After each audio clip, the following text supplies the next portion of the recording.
Apologies that we've reached you slightly late. Technical issues my side have necessitated that I'm using a mobile phone to come to you live today. But inshallah, I will introduce you. Mufti Saab, could you please introduce yourself? Assalamu alaikum wa rahmatullah, everyone. It's Billal Omerjee here. I'm the co-founder and the director of Sharia Experts Limited. We provide Sharia consultancy to businesses. And I've been involved with NZF for quite a few years now. So I guess, our viewers will recognize me. Yeah, inshallah.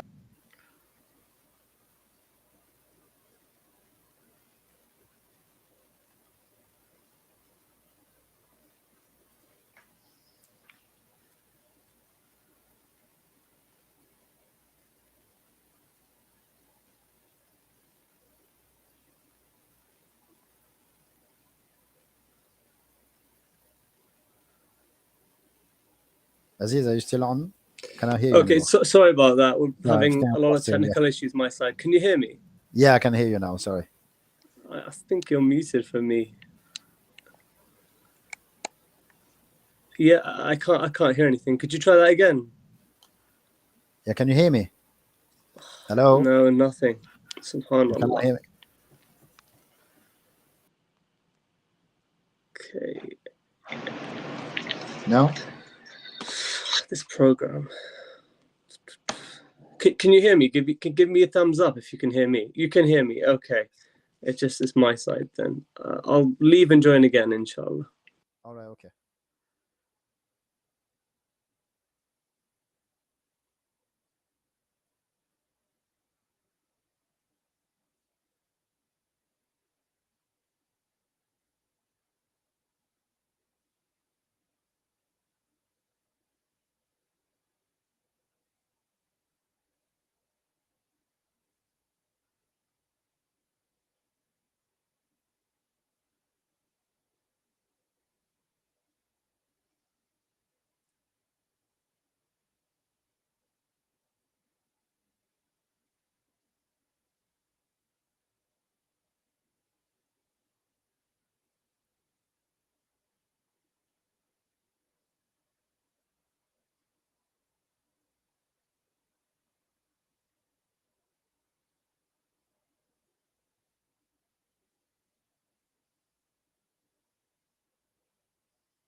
Okay, assalamu alaikum. I think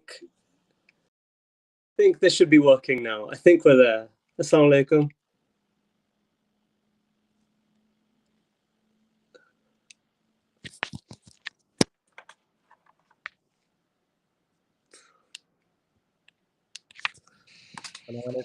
Oh, yes, I can hear you now. Assalamu alaikum. Can you hear me? Oh, perfect.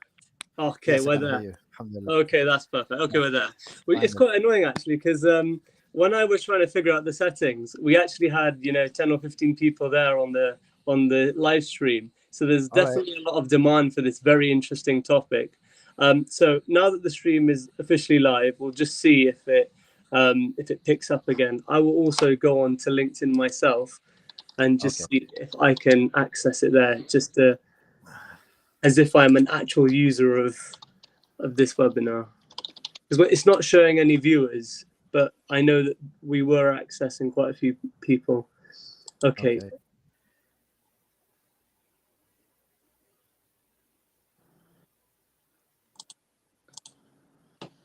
Okay, there must be something that we're doing wrong, because I'm on the live stream and it's not showing us. It's showing something else. It's showing. Oh.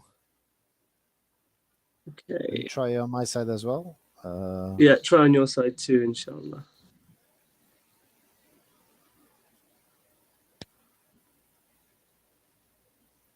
We're live on YouTube. Is it giving you any session? Are we live on YouTube properly? Yes. Yes. You can see this, yeah, the whole thing. Yes.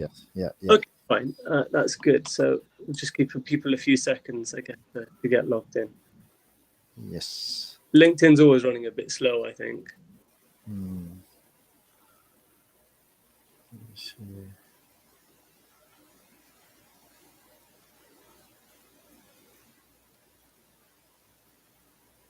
Thank you very much for the question, Wajihul Hassan.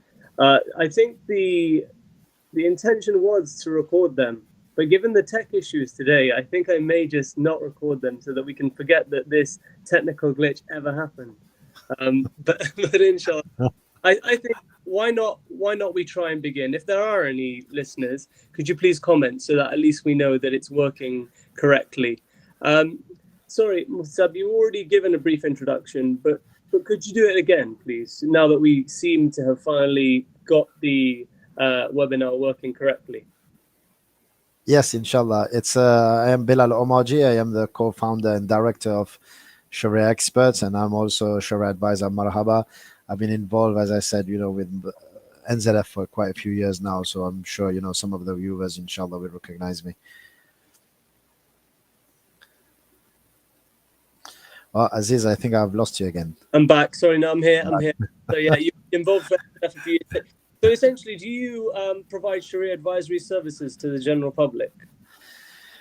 Yes, with NZF, basically in Ramadan, I try to help out, and I help with the calculation services. So people tend to send the queries through emails, or they can book for a consultation to calculate the zakat. So we've been doing that for quite a few years now. Okay.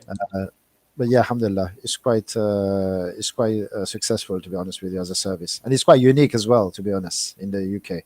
How do you say it's unique? What makes it unique? In the sense that, as far as I know, up to now, NZF was the first charity who started this calculation service, and up to now, I don't think no other charity kind of run it on the way in the way that NZF is running it right now. With being able to book for a consultation, one-to-one consultation over the phone or through Google Meet, and sending the queries. It's quite a full-time service as well. So it's from during Ramadan, and it usually starts a bit before Ramadan, but during Ramadan until the end, it's really full-time from morning till the evening, Monday to Sunday. You can get your queries answered by a scholar through NZF, mashallah. But from my perspective, it's quite interesting that it is a scholar and it's not just somebody who sits on the other end of the line, a call handler. I think with other charities, I think that's what we've seen in the past. And with my own personal zakat calculations, I found that they've been sometimes too complicated for your average call handler. For example, I think I'm quite heavily exposed to equities, to stock. Now, the way that you treat zakat on that depends, like on your. Firstly, it depends on madhab. It depends on preference in terms of which calculation are you going to follow. Are you going to do a drill down, or are you going to bear with me? I've just had a message from somebody on the LinkedIn. Let me just check.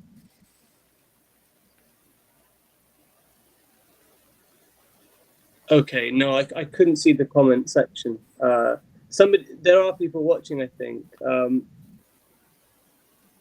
Okay.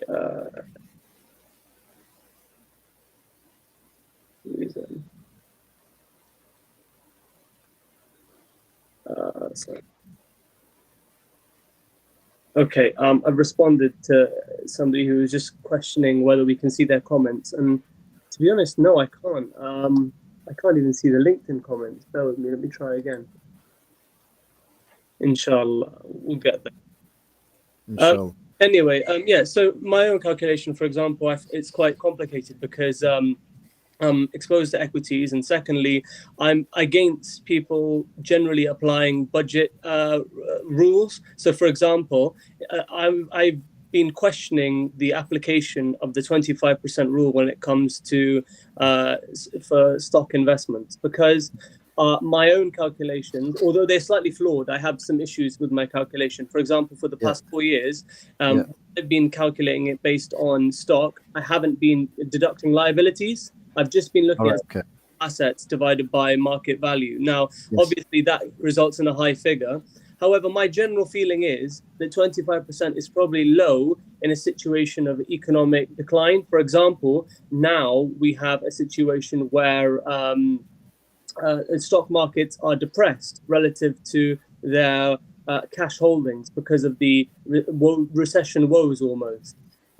So I think, therefore, that maybe we need to look at this every couple of years. And I was speaking to Mufti Faraz, actually, who also consults for NZF, and he's advised that there should be a kind of a once every 3 year check on what the general market is looking like. So, inshallah. What's your thoughts actually on that front? Do you have any opinions on how zakat should be calculated on stocks? Yeah, no, I totally agree with you. And I think today somebody sent a query regarding that. They were saying that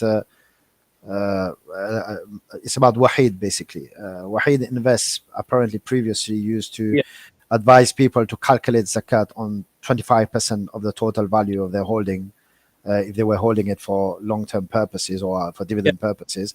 But now they have changed. They've emailed, the customers to say they used to follow the 25% ruling from NZF, but Sheikh Sajid has done his own research, and now he's advising to pay zakat on 30%. So, of course, that it's already happening then. So yes, exactly. Yes. So yeah, I think there is definitely a need. When we came up with 25% proxy at the time, there was never, a thought that this 25% is going to stay forever. It has to be revised all the time. But, we try to make life easier for people. The reality is, Aziz, that most of the people that I know of, or that call NZF, that contact NZF, who invest in shares, they do not know how to read balance sheet and financial statement. And they don't even if they could, they wouldn't know, what is a zakatable asset and what is not a zakatable asset. Do you understand? So then I think that those people shouldn't be investing, because a Muslim investor should only invest if there's no gharar, there's no uncertainty. And I don't understand how you can invest in a Sharia compliant manner without doing a drill down into the balance sheet.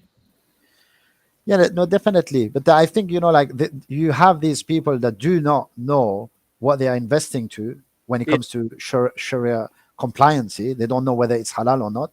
But then you have the people, that they follow the guidance, of the scholars, or, like nowadays, you have these apps, I think, was it Islamically, and then you have the other one as well. Zoya, was it? These apps that tell you, which shares is Sharia compliant, which isn't. So, they're just relying on the information that is provided by professionals, whether it's the financial professional or scholars, etc. So still, they do not, it does not necessarily mean, they do not know what they're investing to. They probably know that they're investing in Sharia compliance stocks because they've been told so, but yet they do not know how to read balance sheets, and they do not know what is zakatable and what is not zakatable. But you definitely agree with you. There is a need, and I think obviously we're going to be talking about crypto earlier. I think a couple of years ago there was an article in the Financial Times that did mention about people that do not know, investors that do not know what they're investing when Yeah. it comes to crypto. They do not understand crypto. That was a fact. Brother, Right. I don't think many people I So don't even understand yeah, crypto, and I've got yeah, a degree in law, and I've got a CISI qualification in Islamic yeah, finance, and I, for the life of me, do not understand how this asset is an actual asset. Like, to me, it does not seem like a Sharia asset. That's just my gut yeah, feeling. yeah. What's your opinion on this? No, of course, like crypto as an asset, is definitely Sharia compliant, but not all of the crypto are Sharia compliant. It's like basically stocks, right? Stock Yeah. as an asset is a Stock, Sharia compliant asset, but you need to know which one. a stock has a purpose. In Islam, our economic activity should have a purpose. This is the whole reason why there are restrictions on us investing in companies which go against the Sharia. So every company we invest in, we should be understanding its impact on society. It should bring something. Now, for example, is crypto not just an investment in a currency, which in Islam is not really seen as a pure form of investment? Yeah. This is me speaking with very little information and mainly to Yes. keep our audience hooked, inshallah, because this is a controversial topic. Yes. Yes. And no, definitely. But remember one thing: crypto is not just a currency. Crypto can come in different forms. They can represent many things. They can actually represent shares as well, right? So you can have tokenized stock, or you can have tokenized real life assets, right? You can invest in properties by buying certain type of cryptos, and especially in this in today, with all the inflation that's happening around the world, many people are investing in gold, right? So you can actually invest in gold through crypto.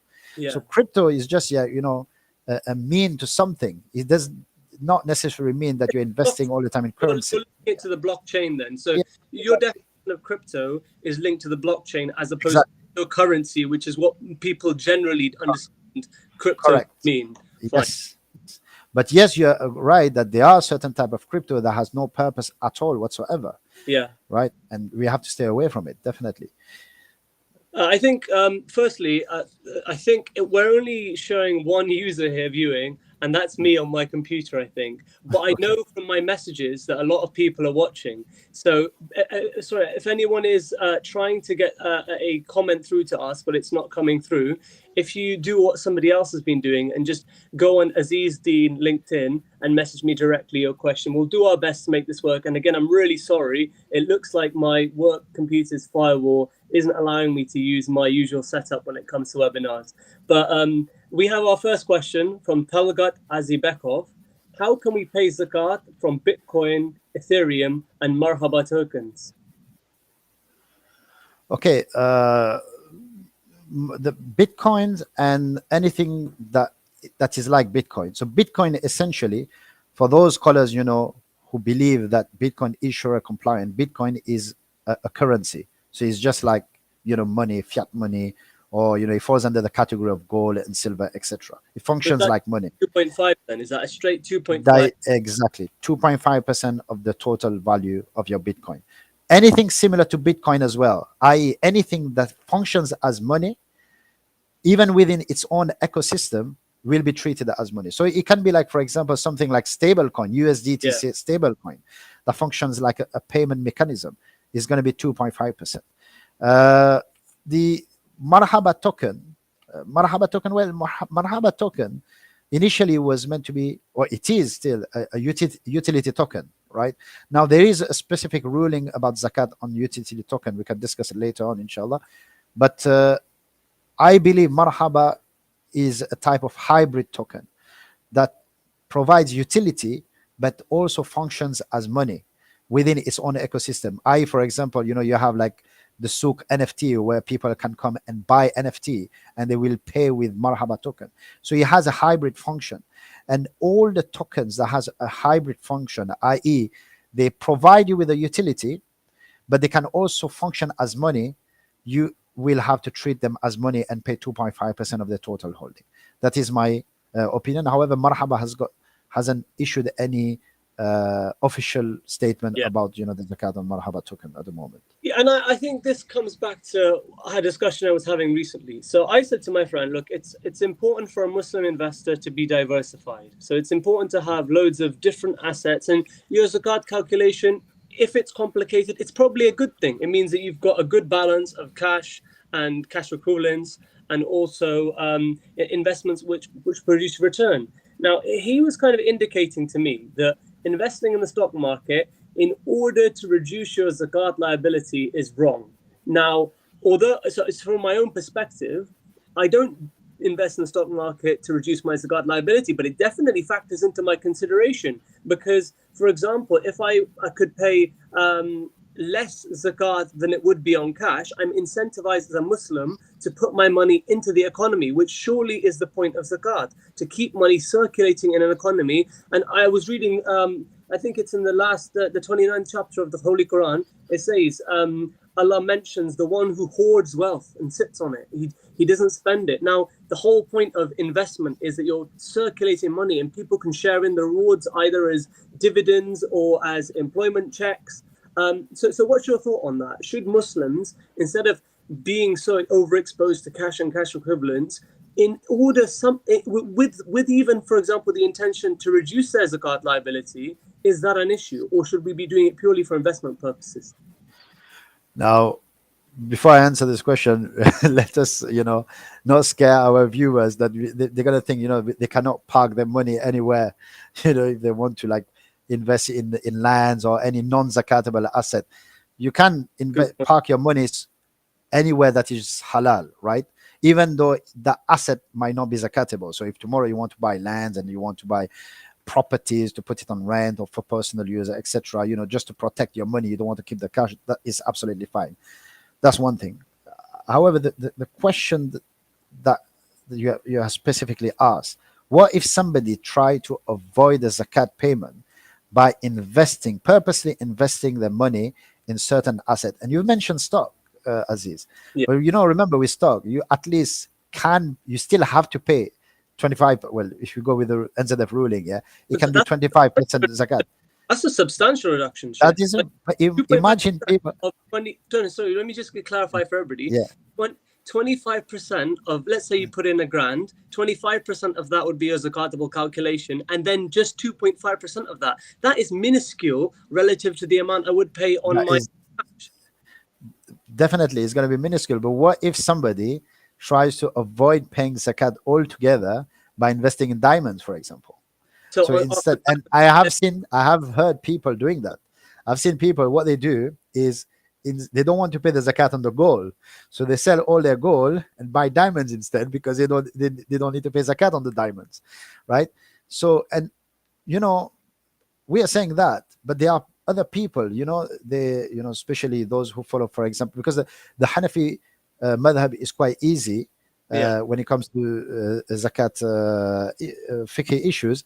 So what they tend to do is before the zakat anniversary date, because remember, you pay zakat on whatever it's in your possession on your zakat anniversary date, right? Yeah. So what they do is the day before the zakat anniversary date comes in, they will say to their wife, I give you everything, right? So tomorrow, when the zakat anniversary date comes, there is no zakat to pay. And then the day after the zakat anniversary date, they ask their wife to give back everything that they had. I'm with you. So that's so people tend to do that. Now, remember, from a fiqh perspective, a scholar cannot say, oh, your zakat does not count, because the scholar is not concerned with that. That's correct. A judge in an Islamic system, in an Islamic country, might say, hey, hang on a minute, you're trying to avoid paying zakat here. He might punish you for that. And then obviously there is the whole relationship between yourself and Allah. If Allah knows what you're doing, what's in your heart, obviously you cannot cheat Allah. You can cheat the people, you can cheat the system, you cannot cheat Allah. And that's the point. I was basically testing you or coaxing you actually to say this specific phrase. Yes. We can do what we want so long as it's in good faith. I can make my decision to not minimize my zakat liability, but definitely to reduce it so that I'm conserving a little bit more than I would otherwise have. But there's a fine balance. There's a fine balance between zakat avoidance, zakat mitigation and zakat evasion. That's a big difference. Yes. your diamond example was a classic example of evasion, and mitigation would be to make investment decisions with zakat in mind. For example, even my own relatives, some of them say, look, we need to buy property because I have one relative. He was sat on, I think it was £300,000 for 5 years. And every year he was like, I need to do something with it because I'm paying zakat on it, therefore basically eroding the value of the wealth. Now, obviously, that's not what Islam is seeking to do here. It's seeking for people to have their lives and everybody to be equally balanced. But I think, and is there any hadith that we can turn to when it comes to the reasons behind zakat? Like, what is zakat trying to achieve? Obviously, the zakat is a mean of purification, Yeah, right? Is a mean of purification. If you look at the definition of the Quran itself, is a mean of purification. It's a way, to protect yourself from the wrath of Allah subhanahu wa ta'ala. But is what you have touched upon, Aziz, is very important.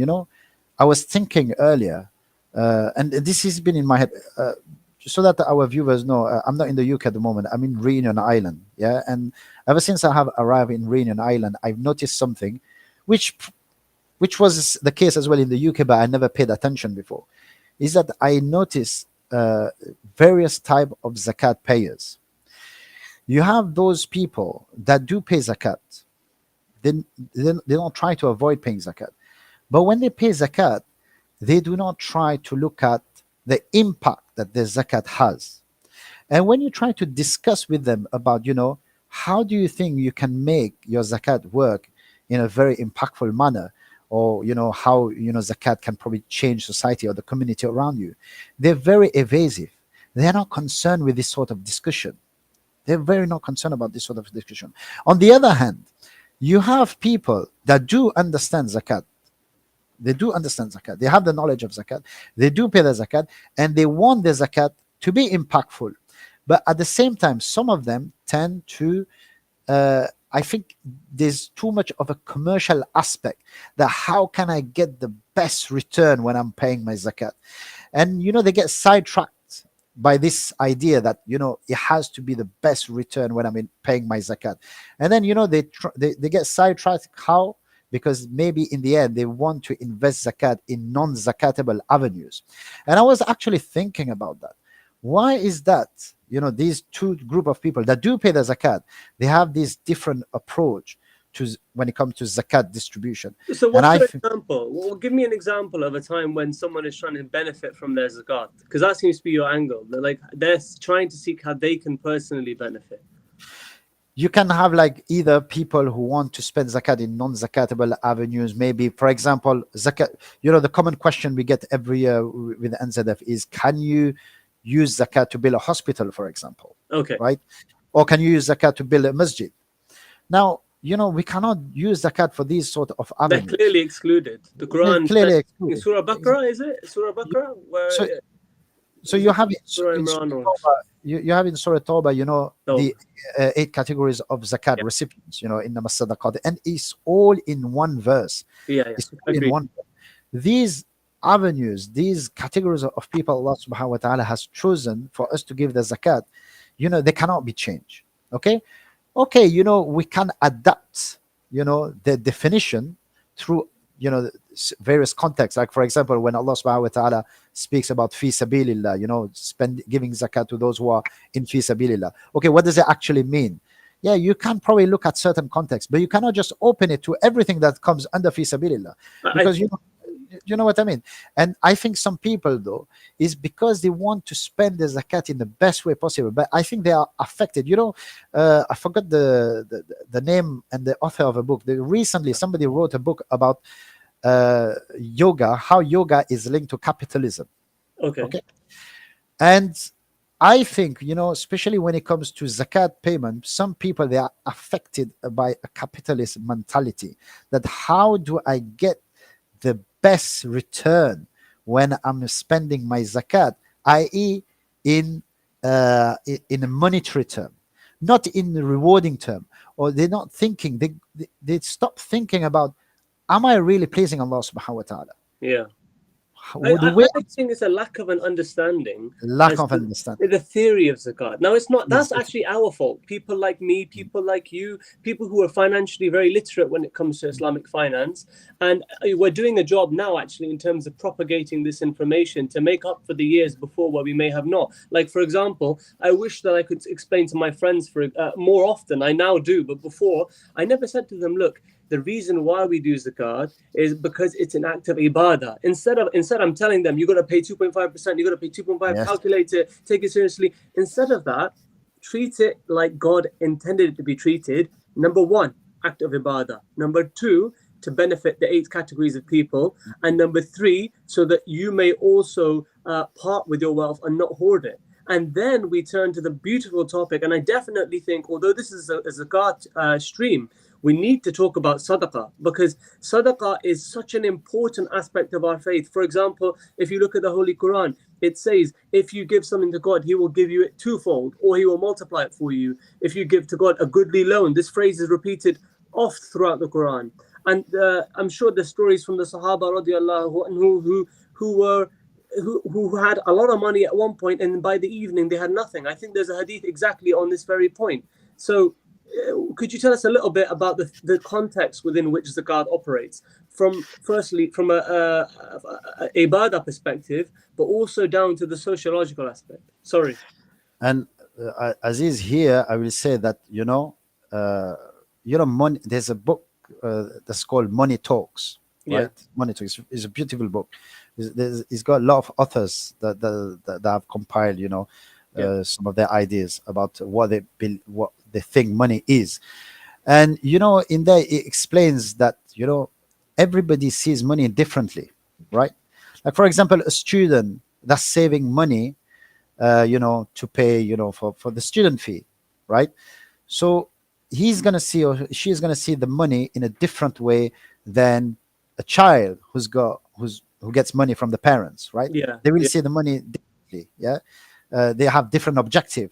The person who's like the breadwinner in a family, he will see money differently to Agree. those previous people. So money talks. Money is very different according to each individual.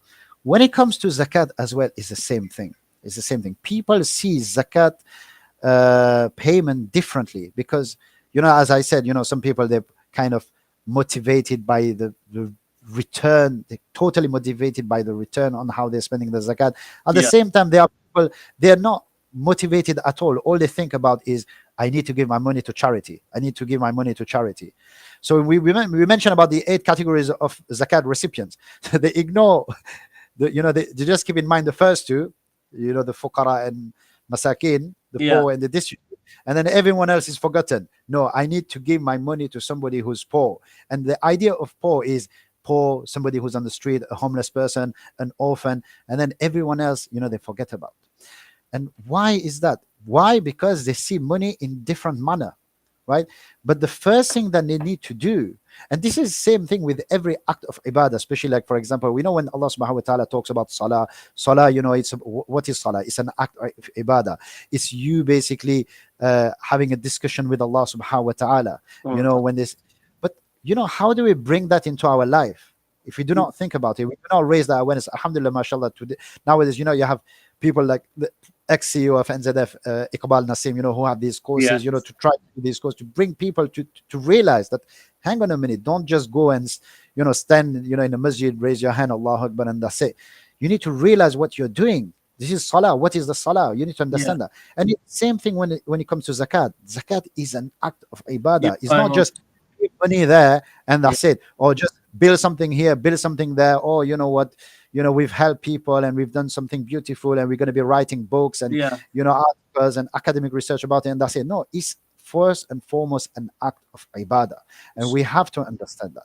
I think what your point is that people need to have more knowledge when it comes to zakat. I think people are conflating it with sadaqah. People are applying their own rules to it. Just like, for example, if we understand the theory behind salah that Iqbal Nasim talks about, you will get more khushu in your salah. Therefore, if Exactly. you also understand zakat, you will get more khushu in giving it. If you understand, Exactly. because it will more likely to be accepted. You know. Yes, yes, yes, yes, yes, definitely. And it's not good. Sometimes I hear people, they say, "Oh, I gave my zakat there, I send my zakat here." I said, Yeah. no, this is not something, to talk about or to discuss or to be proud about. Yeah. It's an act of ibadah. When you have given the zakat, first you need to ask yourself, Yeah. how did it help you in your relationship between yourself and your Lord, between yourself and Allah subhanahu wa ta'ala? Perfect. That is the first question you need to ask yourself. Yeah. Then you need to ask yourself the other question: what happened to my money? Right? So then, what happened? How did it have an impact on society? How did it have Yeah. an impact on the community? At the end of the day, I think uh, once I was watching a video. I don't know if it's this year or last year. Mufti Farazad, I mean, one of the zakat webinar, he said, about how do you call it? Zakat. He sees zakat, as a membership, a membership to Islam, right? This is what zakat is, a I membership to like that. Islam. Yeah, so it's a membership to Islam. Islam is made out of a community, is made out of individual. It's not just yourself. Sometimes this is what I want to tell you about, is those people who pay zakat, with that thought in mind that I just need to give it to the a poor person, fakir. That's it. It's an individual act that you're doing. You're not really caring about how is it going to I impact the understand. community. Yeah. Neither you care about how people are spending their zakat. Yeah. Whether it has to be a collective thought that what are we doing with our zakat? The Yeah. rich people, when Prophet sallallahu alaihi wasallam sent Sallallahu Mu'adh alaihi wasallam. radiallahu anh, to Yemen, and he said, collect the zakat from them, from their rich, Yeah. and give it. It's a collective act, right? Yeah. It's a collective action, collective from them and distribute it to their poor. Yeah. Everything needs to be taken into consideration to build a community, to build a society with the zakat money. No, you're And right. if And you I think one of the points about this faith, so for example, if you Google what is Islam, it will say a way of life, and the word community will feature within that. It is almost a community based faith. For example, warka'u raki'in, go to the mosque and pray with those who pray. Our faith ingrains in us from the very beginning of its doctrine that we are a community, the concept of ummah, right? Now, I think that there's a hadith that if one part of the ummah should hurt, then the whole of the ummah should hurt, because we are in effect yes, one body. So I think that what my personal advice is that people should reconcile three things when they're giving their zakat. Firstly, people should never forget their own relatives. That's really important, and it's very easy to give zakat to big organizations where there's a very big gap between how it reaches the people, and there's a difference between you giving to your own flesh and blood. They have a right upon you. I'm pretty sure in the Quran there is a hierarchy of who can receive money from you. I think it's near family, your parents, your siblings, and then it goes on. I'm not sure if that list is in order, but I think personally this is a rule I apply, and you can comment on it. Family, then it's my any disasters. For example, it would be my family has the first, right? So my extended family, my cousins back home and stuff like that, and their family.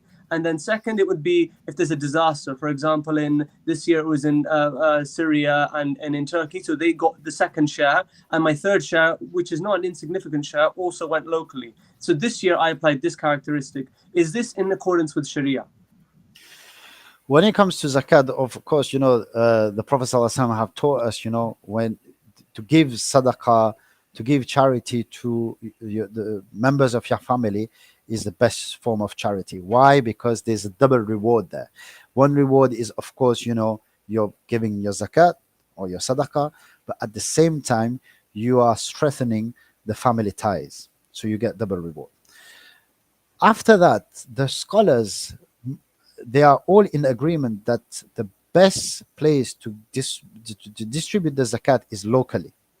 In fact, some of the scholars says if there's a need to give zakat locally and you send it somewhere else, then your zakat is not done. You have to Ooh, re-give zakat.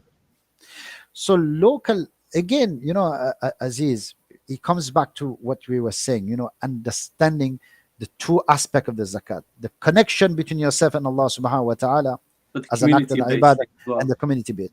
You know, there's a book has been written. It's called Utopia. You probably know about this book. It's a very I famous book, don't. No, Utopia. no, no. Thomas More, and Yeah. in there he gives his Oh idea yes, of yes, I do know. Yeah, yeah, yeah. The state of nature. Yeah, yeah, the idea of what is the best place on earth. You know, yeah. from a Yeah, yeah, I petty, remember it. He and you know, talks in about the anarchy as well. I yeah, remember it. Yeah. so he says, you know, like he talks about when he describes that place that is the perfect place on earth. Yeah. The first thing he talks about is security, how that Yeah, he place does. Yeah, yeah. is so secure that even if an army was to invade it, yeah, Yeah. it's not that straightforward. He Yeah. talks about tip of on few pages. Then he's taught about you know, food security, risk, Yeah. and you know how, you know, the system is so nice that, you know, Yeah. they can, you know, they have sustenance, they can help the poor people, etc. And this reminds me of a verse of the Quran in the story of Ibrahim alayhi salam. After Ibrahim alayhi salam and Ismail alayhi salam built the Kaaba, they made dua to Allah subhanahu wa ta'ala. And the first dua they made to Allah subhanahu wa ta'ala was ربنا اجعل هذا البلد آمنا وارزق أهله من الثمرات من آمن بالله واليوم الآخر. The first thing Ibrahim alayhi salam asked Allah subhanahu wa ta'ala was, oh Allah, make this place secured, peaceful. Then he asked Allah subhanahu wa ta'ala, give the people, give the inhabitants rizq, sustenance. Mm-hmm. He asked for peace first because there's no point having food if there's no peace. Correct. Yeah. Peace there's no point if you have food in your table Yeah. and then Yeah. your neighbor is harming you. These are the two most important thing in a society, right? And zakat is there to tackle this. It's there to help with uh, with implementing the security, Yeah. also to provide sustenance to the people. So Security can come in different form. It yeah. can be security, obviously, by you giving zakat to the poor people. Less Yeah. likely these people they're going to come and harm you. Less likely they're going to steal. Less likely they're going to go for haram. But at the same time, it can be security for the poor people in terms of iman. Yeah. You're giving zakat to a poor people, less likely he's going to feel the need, Bolster him. to Yeah. sell, you know, to sell his iman and turn into another religion. Yeah. Yeah. Yeah. So that's why That's it's the second to paramount. last category, I think, is in the 8, isn't it? You know, someone who is coming to Islam and they need it to bolster their faith. No, you have those people who the mu'allafat al-qulub, right? Yeah. Those people you need to reconcile the heart with. But I'm talking about, you know, a poor person in general. Yeah. There is a saying, it's a hadith, also the hadith is weak, but the meaning is true. That, you know, it says that, you know, poverty can lead to kufr, can lead to disbelief. That is why the 100%. Prophet sallallahu alaihi wasallam, when he used to make dua, Yeah. one of the dua he used to make is, oh Allah, you know, protect me from kufr, from disbelief. And the next thing he used to ask after that was, protect me from poverty. So that shows you the link between poverty and disbelief. And zakat is there to protect. This is what we're talking about. Security is there to protect. It's a mean of security of the iman of the poor people. By you giving them zakat, you know, there's less chance for them to convert to another religion or to leave Islam because they're seeking wealth somewhere else. So these are the things we need to really bear in mind and to think about when it comes Now, to zakat. I think it's very difficult in the context of what's happening in Syria and Turkey for me to withhold lots of my zakat to give locally when I can see with my own 2 eyes the situation is different. Sheikh, what do you Yes. have to say about this? When I talked to you, I gave you 3 orders of priority: family, Family, disaster, and then disaster. local community. Yes. Are we in agreement that that may be Yes. the best approach this year? So, if, of course, me, I would say, if you can divide your zakat, i.e., if you can, no, sorry, let me restart again. If you have them, because I know right now time is very difficult, and I have seen that as well with many of the zakat payers. A lot of them are asking whether they can pay zakat by installment because they kind of feel it. They find it hard to pay zakat in one go right Sure. now because you know what's happening. You know, it's very difficult with the Cost of inflation, living. etc., cost of living, etc. So now, if you can afford to pay your zakat locally and you have enough money to send sadaqah abroad, then that's the best thing to do. If you cannot do that, if you cannot give zakat and give sadaqah, but you can split your zakat into two. Spend some of your zakat locally and spend some of your zakat abroad. That is the next best thing. At least you would have done both things. You would have fulfilled, because remember, you do not need to give zakat to one single individual. You don't need to do that. You can give your zakat to various individuals. You can also give your zakat into various avenues. Like for example, NZF collects zakat. I think right now when you want to pay your zakat to NZF, it gives you few options. You can either pay zakat for poverty alleviation, education, etc. You can do that. It's absolutely fine. So if you could, send your zakat, some of it abroad and spend it locally here, then you would have filled the sunnah, I would say. If not, if you think you need to send it abroad, or there is a greater need abroad than locally, then of course we will say then send it abroad. And we have seen what's happening, especially in Syria, especially in Turkey. And these people, you have to understand, and this is why that the Prophet ﷺ have said that, like I said, the hadith is weak, but it is true meaning to it, that kufr can lead to disbelief. Imagine these people, what do you think these people will be thinking? Why did this happen to me? Why did Allah make that happen? There are people who will think like that. And they could be very close to leave Iman. But if they see that their Muslim brothers and sisters from all around the world is caring for them, is thinking about them, sending them help, then they will feel, again, it comes back to what we were talking about earlier, that zakat is about, the membership, the Islamic membership, Islam membership. They will feel that, what, we are actually part of a club. This club is called Islam. We are Muslims. So very less likely, they're going to feel the need to lose tawakkul, to lose hope. And, very less likely they will lose their iman. Yeah, and that all makes sense. And I'm very glad, actually, that you talked upon this very important point about the way that we should deal with our zakat at an intrinsic level. Now, I want to apologize again to our viewers. I'm very sorry that we can't see your comments. As I said, you can reach out to me directly on social media. I just did a test right now on LinkedIn to see if the messages would come through to us. Unfortunately, they didn't, because I think this app isn't really working in the way that it's supposed to. But inshallah, we will definitely be happy to answer any questions separately. And as far as I'm concerned, you can ask me any questions and I will then pass it on to a relevant sheikh. It's not a problem at all. We have about 10 minutes left. So I actually wanted to ask Mufti Saab a little bit about an issue I'm having. So my first issue is, Sheikh, for 4 years, I have been calculating my zakat on my wealth, which is predominantly in stocks, with reference to just the zakatable assets of the company relative to market value. So essentially, what it turns out, I'm paying relatively, I think 2% as opposed to 2.5. So there's a slight deduction because of the zakatable assets point. I have not been deducting liabilities because the information of the Islamic Finance Guru website did not list that 4 years ago, and that was what I was using as my basis for my calculation. Now, recently, I was discussing on another webinar how I think that 25% is not correct because it doesn't fit in with my findings. Then Dr. Sahel of NZF put me in a WhatsApp group with Mufti Faraz Adam, and I shared my findings. And he came back to me and said, look, when we came up with that 25% calculation, we deducted liabilities. So my question to you is it just a balance sheet current liabilities deduction, or do I have to drill down into that and look at the liabilities further? Yeah, I mean, the rule when it comes to deducting liabilities, and this is applicable to everybody, whether they're individuals, so whether it's your own liabilities, or whether, we're trying to figure out, the zakatable asset of a company. When we're talking about deduction of the liabilities, first of all, we're referring to liabilities that are current liabilities, meaning those that are going to be repaid in a 12-month period. Sure. Okay, so we're not talking about long-term liabilities. Neither we're talking about deducting the entire amount of the liability. We're just talking about what is going to be repaid in a 12-month period. That's the first thing. Secondly, we're talking about liabilities that do not bear any interest. So anything so interest payments would need to be excluded from your calculation of liabilities.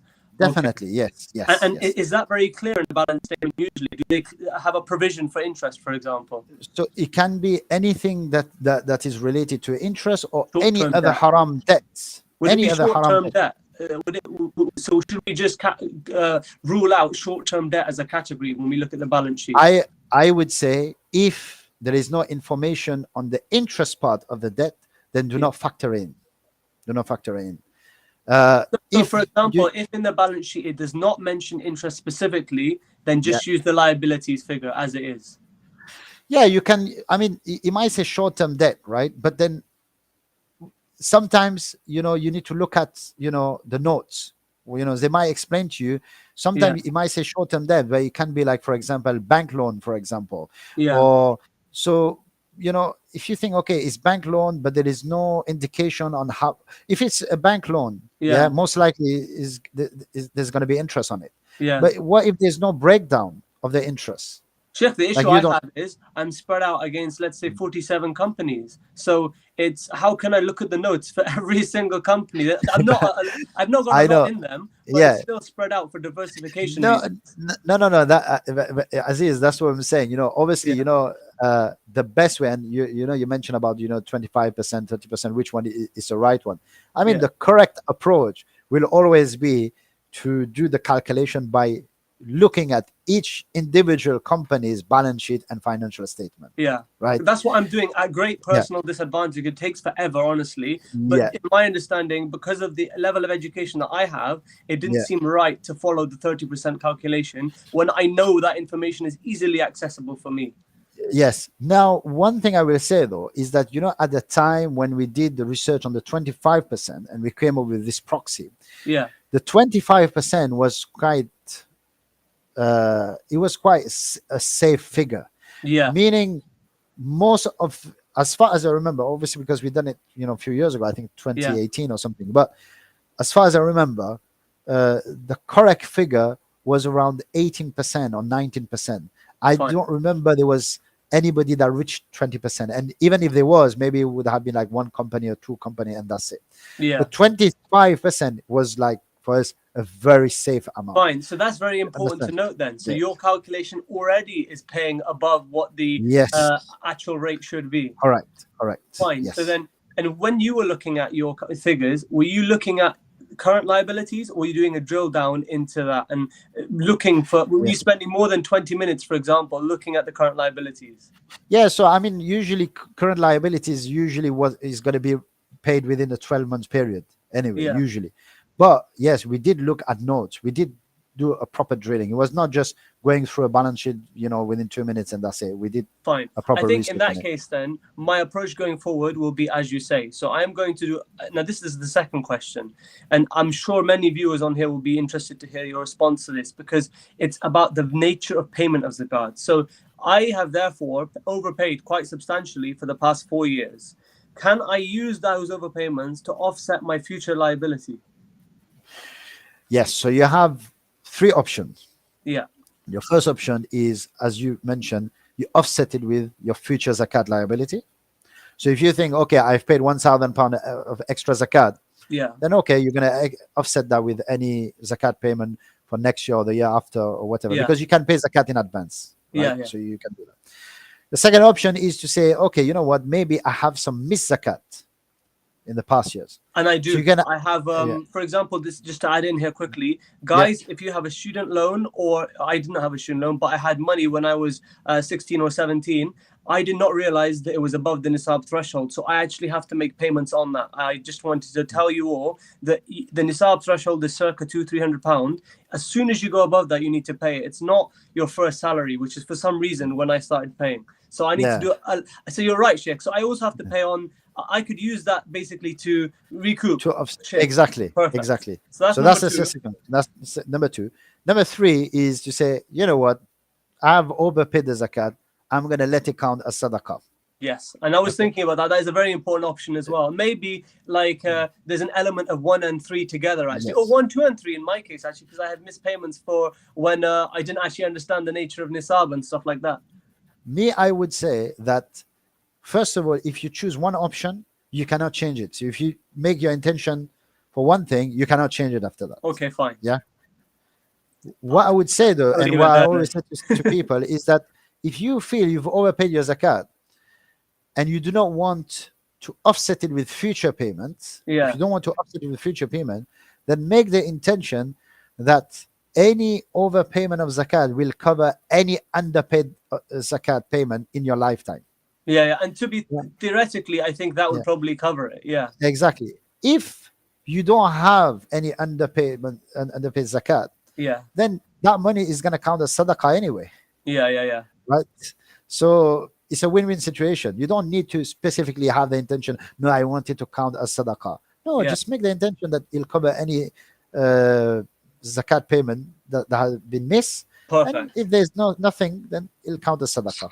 So now we move on to some very important topic that we've yet to cover, and it's my responsibility as host of this show to discuss it with you all, because I feel like even myself, I really do not understand this topic. It is the first part of this, the second limb of this webinar, which is pensions.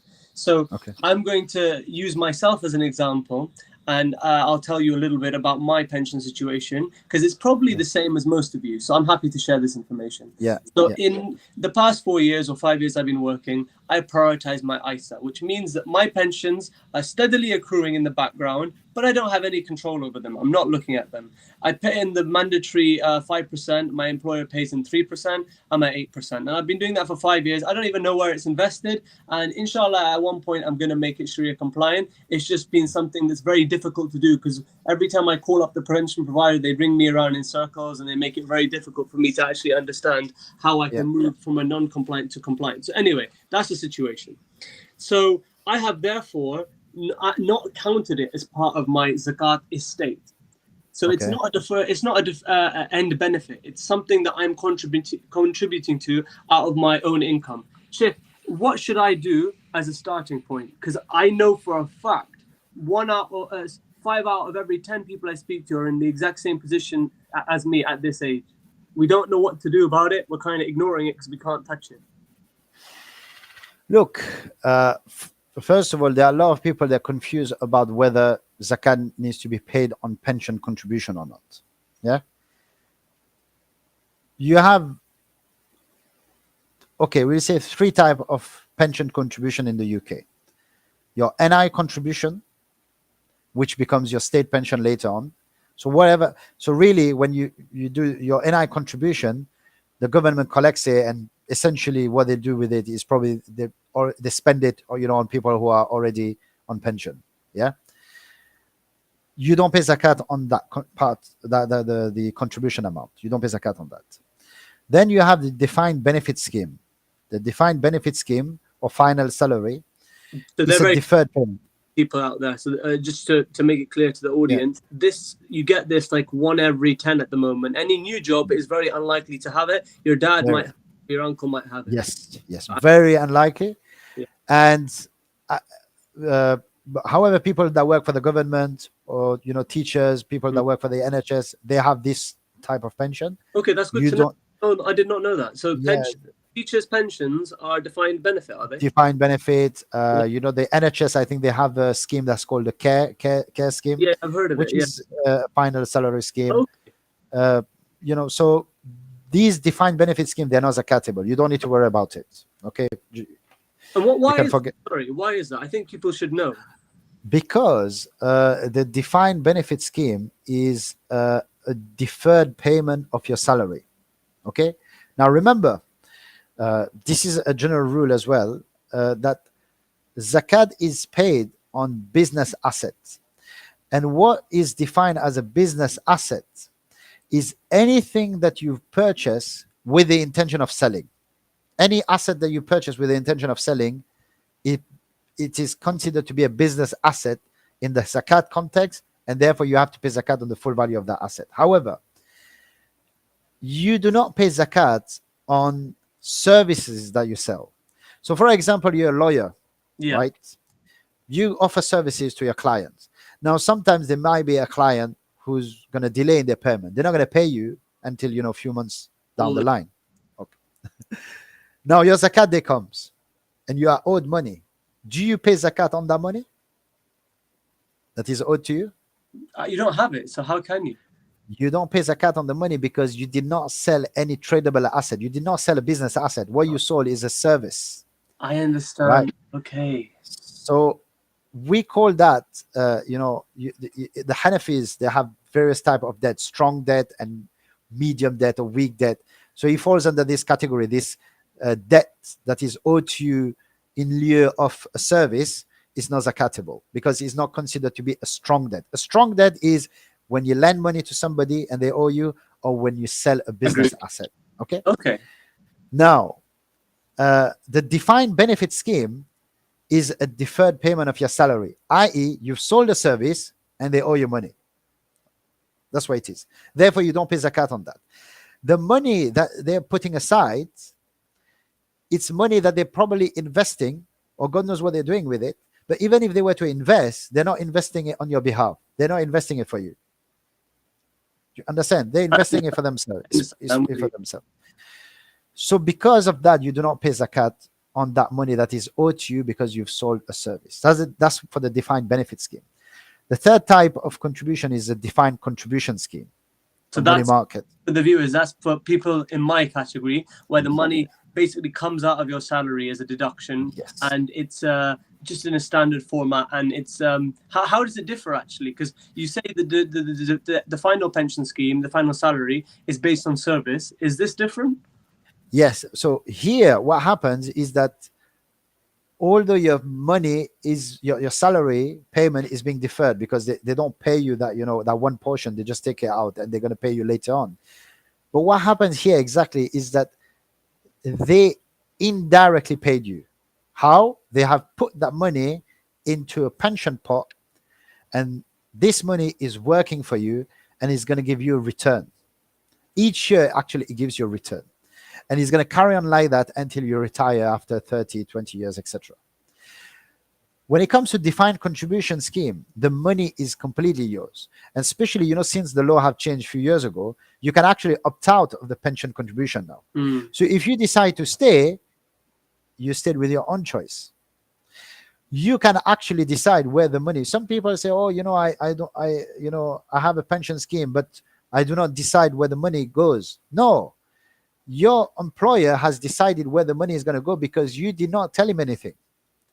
You did not discuss it with your HR department. So, by default, your employer is going to put it somewhere. But it is your choice. And by the way, viewers, I really highly recommend that you look into this so that you're compounding, because I know that mine is very inefficient because I've been focusing elsewhere. And that's why you have to ensure that that money is actually part into a Sharia compliant pension fund. Agreed. I can't agree more. And I think, Sheikh, I'm going to be honest with you. The issue that we have in the investment community is there are 3 or 4 options for Sharia compliant investments. And I do not think it's safe for the whole community to have their pensions piled into one fund. For example, the HSBC Amana. And anyway, if you look at the fees, they are disproportionately high compared to other ones. So really, I wish that people were doing more in our community to make it accessible for Muslims to invest in a Sharia compliant manner. And actually, the issue is, if you look at those who are currently doing it, I'm not going to name names, but really, you're getting a little bit of sukuk, which is debt, and you're getting a little bit of gold exposure, and the rest is just banged into the same 4 or 5 funds. Now, what does that add? Why is no one sitting there and active management and doing active management? Yes, I mean, you do get that. That's why now, I think nowadays, especially people who are living in the UK, there are so many, financial products accessible. Yeah. And I know people that invest themselves. They're contributing towards their pension. They've created their own pension fund, basically. Like a SIP. Is it a SIP or is it not a SIP? There's either the SIP. You can either do it through the SIP.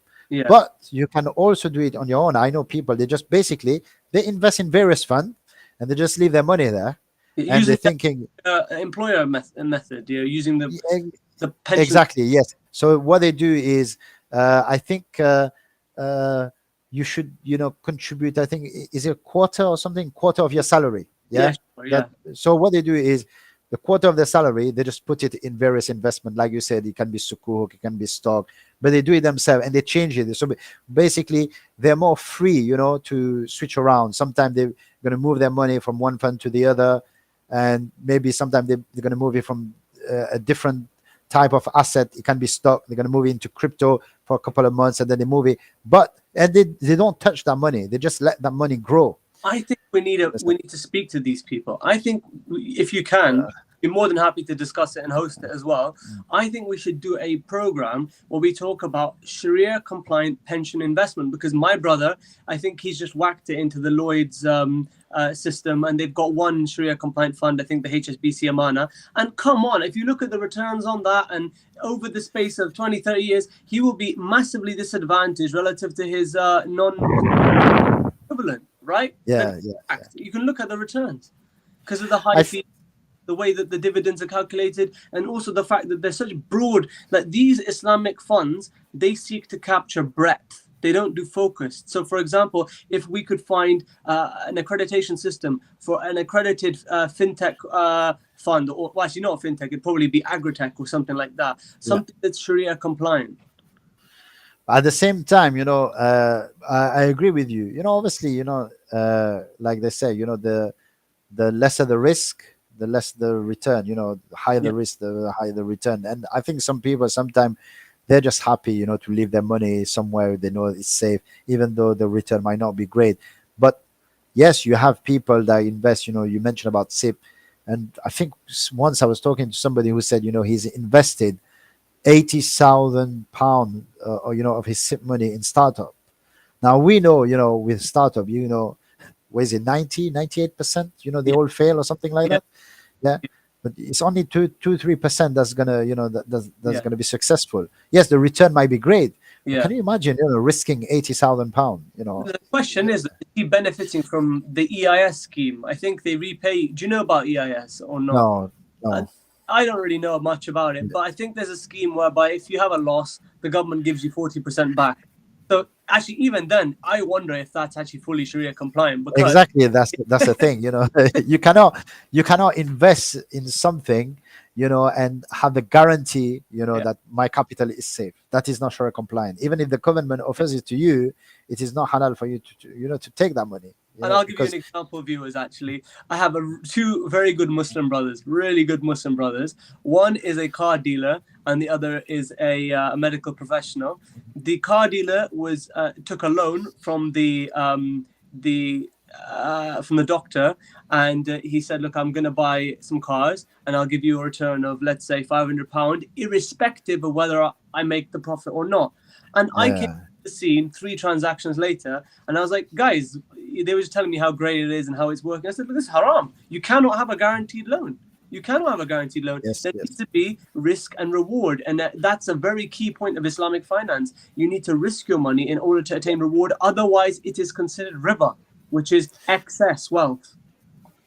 Yes, this is something which is very common within the community. And I remember when I used to be in East London as well, we used to see that all the time. These people used to come, oh, I want to calculate my zakat. I invested somewhere. What do you mean you invested? Oh, well, I gave my money to somebody and he's going to repay me back. But he's, I'm making profit out of it. Well, is it an investment that you did, or is it a loan that you've given to that person? You cannot have a different name. It looks like a different name. Yeah. And they realize, oh, I don't know. They realize, oh, maybe it's a loan. Maybe they don't know. Yeah. So we have to really, really be careful. But in the meantime, they don't realize that the money. But again, it all comes down to what we were talking about, right at the beginning, Aziz, that people sometimes they don't know what they're investing in. They don't know about investment, and sometimes people don't understand what interest and riba is. They think riba and interest is just the money that the bank pays you, extra on top of your savings or something like that. But they don't realize that interest can come in various aspects as well. Agreed. And that is the issue. But coming back to the pension, we were talking about the defined contribution scheme. Sure. As I said, you have this defined contribution scheme. The money is invested on your behalf. When it comes to zakat on it, you don't necessarily need to pay zakat on 100% of the total value of your pension fund. You need to know where, of course, we're going to say you have to make sure that it is invested in a Sharia compliant fund. But if it's not, if it's somewhere else, then you need to know where it is invested. And according to the fund strategy, we will be able to work out the zakat liability. So Mufti Faraz Adam did a great job a few years ago. Just like we did for the shares, he came up with various proxies for the main pension fund in the UK.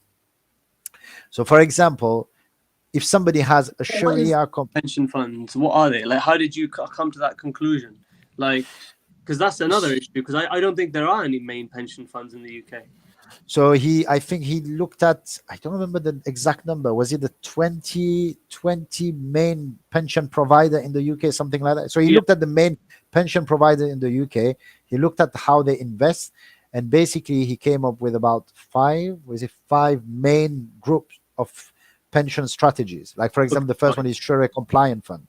Yeah. So you mentioned about there's 3 providers or 4 providers. So if you have a Sharia compliant pension fund, you will pay zakat on 26% of the total value. It's going to be 26% of the total value.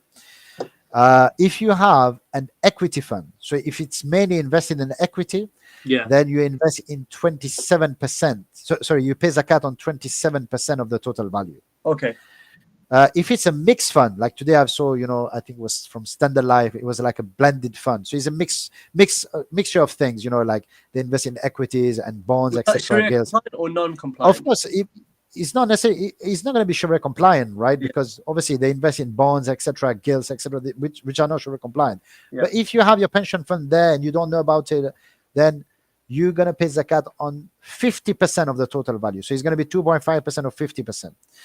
If you have, for viewers, the reason why is because there's more cash equivalents when you have a mixed portfolio. With equities, as we discussed, some of the zakatable assets can be offset against liabilities to reduce your zakatable percentage.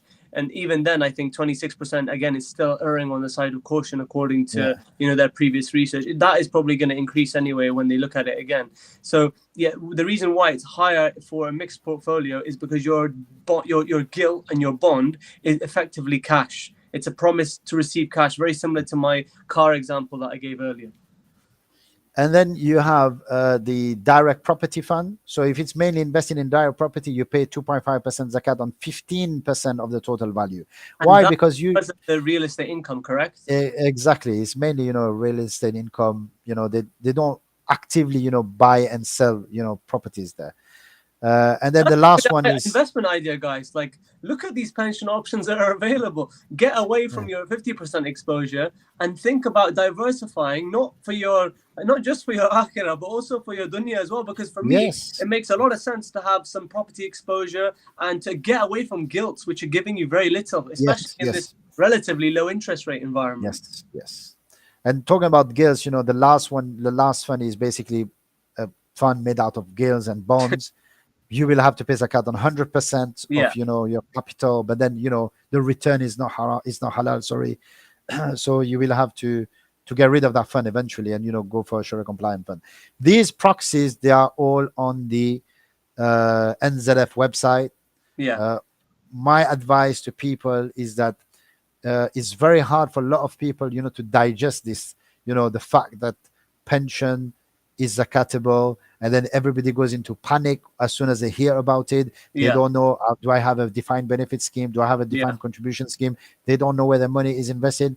Well, my advice to people is that if you did not know that zakat needs to be paid on your pension, and your zakat is due now this year, just calculate your zakat as normal, on everything else, your cash, your goal, and everything, and at the same time try to gather information about your pension, right? Go on, for example, Islamic Finance Guru website. There's an entire article about, Sharia compliant fund in the UK, how to switch to a Sharia compliant fund, because you can do that. You can change your pension fund. Don't worry about it. Your employer is not going to say anything to you. It has got nothing to do with employer. And also read about, these proxies, how zakat works on these different pension fund. Everything is explained on the National Zakat Foundation. Familiarize yourself with it, with the pension topic. And then once, you know exactly where your money is, how it is invested, Then do your calculation after Ramadan, or as soon as you get the chance, do your zakat calculation on the pension. And importantly, make sure you're looking at your previous years where you may have missed it. So for me, inshallah, I make firm intention to look back at my previous year's pension, and once my pension's finally structured and organized in a Sharia compliant manner, start making those missed payments. Because as of yet, I am not treating it as part of my income that I've received. So inshallah, guys, I hope that was helpful. We're coming up close to iftar time now. And firstly, I can't thank you enough for bearing with us with all the technical difficulties. We made it work, and inshallah, there'll be a few of you who benefited massively. And as always, you can reach me on LinkedIn with any questions. My knowledge is very, very far insignificant compared to Mufti here, mashallah. And yeah, if we can be of any further assistance, please do let us know. The NZF website can accept your zakatable donations. You don't need to necessarily pay your zakat in Ramadan. You pay it on your zakat anniversary date. So make sure you're not thinking that you have a specific date. Mine just happened to be the 10th of Ramadan because that's when I first started. But again, these are things that we should be looking at. Guys, zakat is a beautiful thing. It's a very, very beautiful thing. Study it, learn about it, and then pay it. Don't just pay, like Sheikh was saying, willy-nilly, left, right, and center to causes which might not even be zakatable. Sheikh, do you have any final words for our beautiful audience? What I would say is that, take this opportunity in Ramadan to, as much as possible, connect with Allah subhanahu wa ta'ala. I think, there are other shuyukh, there's been other videos, Sheikh Suhail, Sheikh Mufti Faraz, they all have given, beautiful thought. But what I would say, I'm not going to repeat, what they have said already, but connect yourself with Allah subhanahu wa ta'ala. If you can connect yourself with Allah, you can create that relationship between yourself and Allah.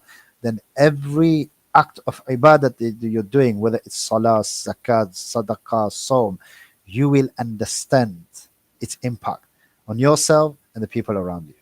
Thank you very much. And with that, I think we will end. وَمَا عَلَيْنَا إِلَّا الْبَلَاغُ. Thank you very much, everybody. Assalamu alaikum wa rahmatullahi wa barakatuh.